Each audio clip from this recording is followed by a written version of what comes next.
Hey guys, we're just going to show you a little bit of integrating the myofascial blade with doing a neck and shoulder treatment here. Now we've already assessed our patient. She's complaining of some upper neck tightness, which is causing some migraines, some headaches. So we've already done our effleurage or petrissage, did some alternate thumb kneading across those muscles. We really loosened it up. Now we're going to use the myofascial blade to really get in there, assess a little bit of scar tissue, and treat it and really increase that range of motion. Now, in a normal full full hour treatment, we actually assess and treat the posterior neck while the patient is lying prone on their stomach. So we actually get up into those suboccipitals and right behind that neck.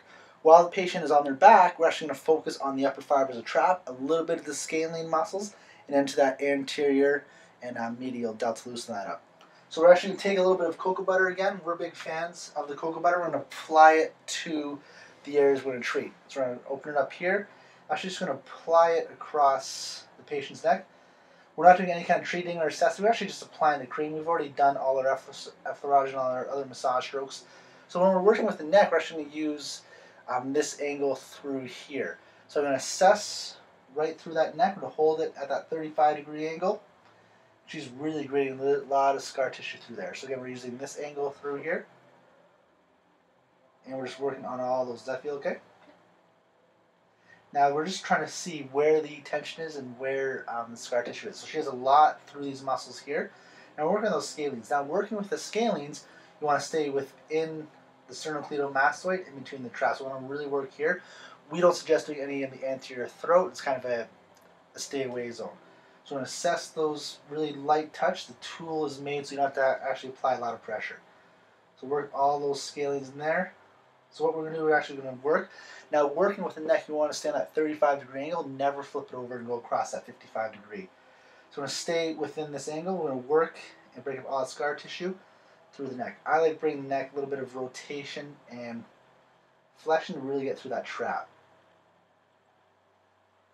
Now I don't know if you can hear this, you see a lot of crunching, a lot of scar tissue. We're just going to follow that trap in there and loosen it up. Now with the trap as well, I'm right hand dominant, but I'm using my left hand now, so I'm going to really reassess, find that scar tissue, close it up, and just do a little bit of pinning and stripping using with the tool.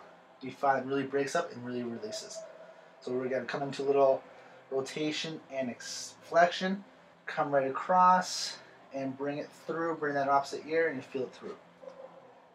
Now, how's that feel there? Good. Okay, so now we just train the upper fibers of the trap.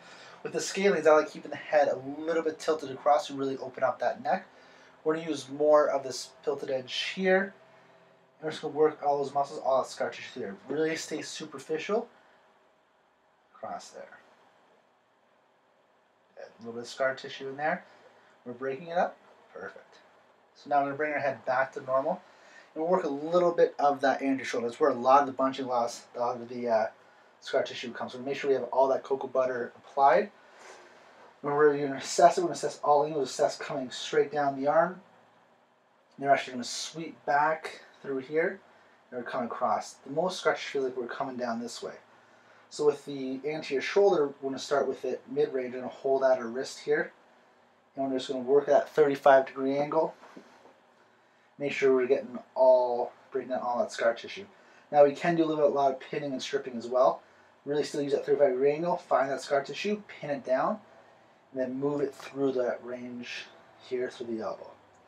Now if you want me to pin and strip, you can also glide up a little bit with the tool, coming across the shoulder.